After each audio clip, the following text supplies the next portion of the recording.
हाय दोस्तों, मैं आशीष स्वागत करता हूं आपका पैशन कंपटीशन में। आज हम लोग 23 जनवरी 2022 के हुए यूपी टेट के पेपर को डिस्कस करेंगे। तो आइए बिना देर के स्टार्ट करते हैं क्वेश्चन नंबर 1 से। क्वेश्चन नंबर 1 है आपका कि कोहलर निम्न में से किससे संबंधित हैं? अभिप्रेरणा के सिद्धांत, अधिगम के सिद्धांत, व्यक्तित्व के सिद्धांत या विकास के सिद्धांत। तो अगर हम कोहलर की बात करें तो यह एक गेस्टाल्टवादी थे और इन्होंने गेस्टाल्टवादी का सिद्धांत दिया है। और इनका जो सिद्धांत था वह किस चीज़ का सिद्धांत था? तो वह अधिगम का सिद्धांत था। इनके सिद्धांत को अंतर्दृष्टि का सिद्धांत या सूझ का सिद्धांत भी कहा जाता है। अगर पूछा जाए कि कोहलर ने किस पर प्रयोग किया था तो इन्होंने चिंपैंजी पर प्रयोग किया था, जिसका नाम सुल्तान था। इसके बारे में हम लोग डिटेल से अभी डिस्कशन करेंगे जब इस कॉन्सेप्ट पर चर्चा करेंगे। अभी फिलहाल हम लोग प्रीवियस ईयर पेपर को सॉल्व कर रहे हैं, तो थोड़ी बहुत जो उससे जुड़ी हुई जानकारी है उसे जानते हुए आगे बढ़ेंगे। बाकी जब कॉन्सेप्ट पढ़ेंगे तो डिटेल में इसके बारे में डिस्कशन किया जाएगा दोस्तों। तो अगर आप यूपी टेट की तैयारी कर रहे हैं तो हमारे साथ जुड़े और चैनल को सब्सक्राइब करें ताकि नेक्स्ट वीडियो का नोटिफिकेशन आपको ज़रूर से मिले। आइए दूसरा क्वेश्चन देखते हैं। सेकेंड क्वेश्चन है कि मैकडूगल के अनुसार मूल प्रवृत्तियों की संख्या कितनी होती है? 15, 10, 12 या फिर 14।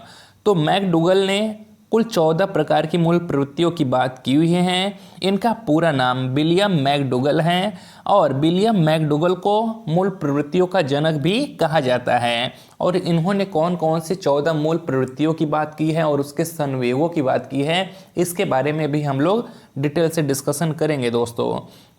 आइए नेक्स्ट क्वेश्चन देखते हैं कि मानसिक उद्वेलन प्रतिमान का प्रयोग निम्न में से किसके शिक्षण हेतु किया जाता है? समझ, समस्या समाधान, सृजनात्मकता या फिर अनुप्रयोग।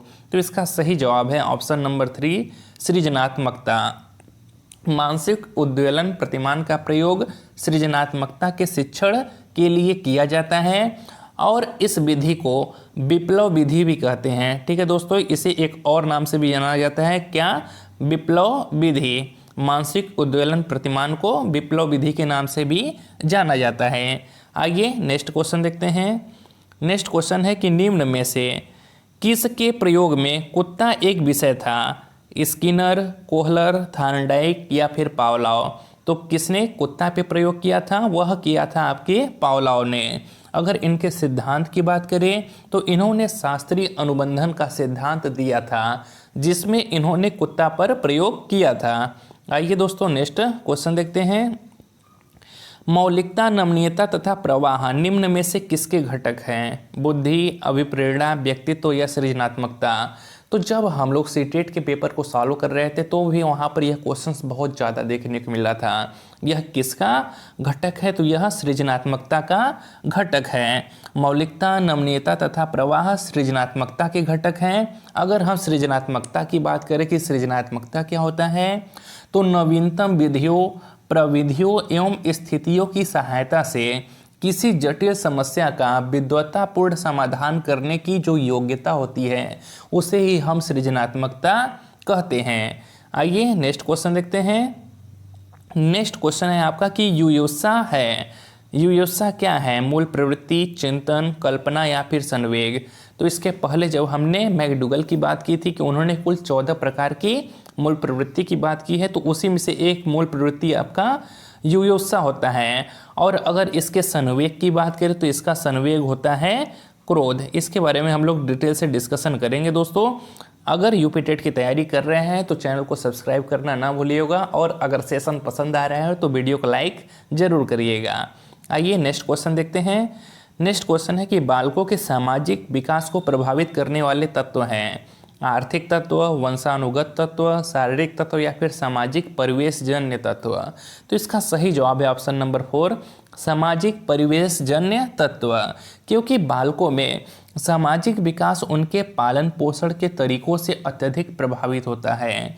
जिन बालकों के पालन पोषण में उनके परिजनों द्वारा, उनके परिवार द्वारा विशेष स्नेह दिया जाता है तथा बालकों की देखरेख उनके द्वारा स्वयं की जाती है, तो उन बालकों में सामाजिक नियमों को सीखने तथा उनके अनुरूप व्यवहार करने की तीव्र प्रेरणा, तीव्र इच्छा होती है।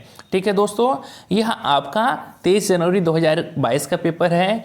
आपको स्पष्ट दिखाई दे और क्लियरली समझ में आए, पढ़ने में अच्छा लगे, इसलिए हमने टाइप करके मेहनत करके इसे लेकर आए हैं। ठीक है दोस्तों, तो अगर सेशन पसंद आ रहा हो तो वीडियो को लाइक और चैनल को सब्सक्राइब करना ना भूलिएगा। आइए नेक्स्ट क्वेश्चन देखते हैं कि शारीरिक विकास का एक प्रमुख नियम निम्न में से कौन सा है? पहला, मानसिक विकास से भिन्नता का नियम। दूसरा, कल्पना और संवेगात्मक विकास से संबंध का नियम। तीसरा, द्रुतगामी विकास का नियम। या फिर चौथा, अनियमित विकास का नियम। तो कौन सा है शारीरिक विकास का एक प्रमुख नियम? वह है आपका ऑप्शन नंबर 3, द्रुतगामी विकास का नियम। आइए नेक्स्ट क्वेश्चन देखते हैं।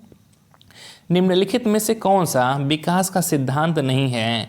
अनुकूलित प्रत्यावर्तन सिद्धांत, समान प्रतिमान का सिद्धांत, परस्पर संबंध का सिद्धांत, निरंतर विकास का सिद्धांत। तो आपका अनुकूलित प्रत्यावर्तन सिद्धांत यह विकास का सिद्धांत नहीं है, जबकि समान प्रतिमान का सिद्धांत, परस्पर संबंध का सिद्धांत तथा निरंतर विकास का सिद्धांत यह विकास का सिद्धांत है। तो विकास के सिद्धांत के बारे में भी हम लोग डिटेल में चर्चा करेंगे दोस्तों।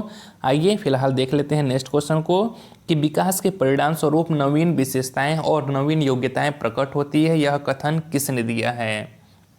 तो यह कथन किसने दिया है? गेसेल, डगलस और हॉलैंड, मेरेडिथ या फिर हरलॉक? यह दिया है हरलॉक ने। तो इस टाइप के क्वेश्चंस आपके यूपी टेट में 3 से 4 देखने को मिलेगा कि किसी का कथन दिया रहेगा और डायरेक्ट पूछेगा कि यह किसने कहा हुआ है, क्योंकि आपके यूपी टेट में फैक्चुअल क्वेश्चंस बहुत ही ज़्यादा पूछे जाते हैं। ठीक है दोस्तों, आइए नेक्स्ट क्वेश्चन देखते हैं कि पूर्व अनुभव के आधार पर संवेदना को अर्थ प्रदान करना कहलाता है कल्पना, चिंतन, स्मृति या फिर प्रत्यक्षीकरण? तो क्या कहलाता है? यह कहलाता है प्रत्यक्षीकरण। प्रत्यक्षीकरण के बारे में बात करें तो प्रत्यक्षीकरण का अर्थ होता है संवेदनाओं के अर्थ की व्याख्या करना। प्रत्यक्षीकरण की प्रक्रिया में केवल किसी विषय या किसी वस्तु का परिचय ही नहीं होता, बल्कि उसके विषय में ज्ञान भी होता है। आइए नेक्स्ट क्वेश्चन देखते हैं दोस्तों।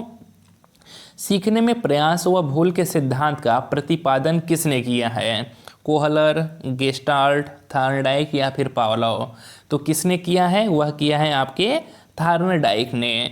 प्रयास व भूल के सिद्धांत को ही त्रुटि एवं प्रयत्न एवं त्रुटि के सिद्धांत के नाम से भी जाना जाता है। और बात करें कि थार्नडाइक ने अपना प्रयोग किस पर किया था, तो इन्होंने अपना प्रयोग बिल्ली पर किया था। इसके बारे में भी हम लोग डिटेल से चर्चा करेंगे कि इसका यूज कहाँ कहाँ पर हो सकता है, इन्होंने किस प्रकार से बिल्ली पर प्रयोग किया था। ठीक है, और इसके क्या क्या महत्व है, क्या क्या उद्देश्य हैं। ठीक है दोस्तों, आइए नेक्स्ट क्वेश्चन देखते हैं कि औसत बुद्धि वाले बालक का बुद्धि लब्धि स्तर होगा। तो औसत बुद्धि वाले बालक का बुद्धि लब्धि स्तर कितना होता है? वह होता है आपका 90 से 109। आइए नेक्स्ट क्वेश्चन देखते हैं। नेक्स्ट क्वेश्चन है कि निम्न में से कौन तरल क्रिस्टलीय बुद्धि के प्रतिमान के प्रतिपादक थे? कैटल, स्किनर, वर्नर या फिर थार्नडाइक? तो कौन थे? वह थे आपके कैटल। कैटल ने ही तरल क्रिस्टलीय बुद्धि के प्रतिमान का प्रतिपादन किया था दोस्तों। आइए अब इस वीडियो के लास्ट प्रश्न को देखते हैं, क्वेश्चन नंबर 15 को। ऐसे ही करके हम लोग 15-15 क्वेश्चंस को डिस्कस करेंगे और इस पेपर को कुल 5 से 6 पार्ट या फिर उससे भी ज़्यादा हो सकता है, ताकि वीडियो ज़्यादा लेंदी ना होने पाए और आप आराम से 10-10 मिनट 15-15 मिनट के वीडियो को देखें और अच्छे से सीखें। ठीक है, कि किस किस प्रकार से क्वेश्चंस आए हुए थे, और इसी ही प्रकार के क्वेश्चंस आपके 2023 में जब भी पेपर होगा तो उसमें इसी भी टाइप के आपके क्वेश्चंस पूछे जाएंगे दोस्तों। आइए तो नेक्स्ट क्वेश्चन देखते हैं कि क्रिया प्रसूत अधिगम सिद्धांत का प्रतिपादन किया किसने किया? हल, स्किनर, हेगार्टी या फिर थार्नडाइक? तो यह किया था स्किनर ने। स्किनर ने क्रिया प्रसूत अधिगम सिद्धांत का प्रतिपादन किया था। इस सिद्धांत में सीखी जाने वाली क्रिया को छोटे छोटे पदों में विभाजित किया जाता है और शिक्षा में इस विधि का प्रयोग करके सीखने में गति और सफलता दोनों मिलती है। ठीक है दोस्तों, मिलते हैं नेक्स्ट वीडियो में, और उसमें भी हम लोग क्या करेंगे कि सीडीपी के बचे हुए 15 क्वेश्चंस को डिस्कस करेंगे। फिर उसके बाद नेक्स्ट वीडियो में ऐसे ही करके ईवीएस के 15 क्वेश्चंस को, फिर हिंदी और फिर मैथ, ऐसे ही करके छोटे छोटे पार्टों में डिस्कस करेंगे। अगर वीडियो अच्छा लगा हो तो वीडियो को लाइक और चैनल को सब्सक्राइब करिएगा दोस्तों।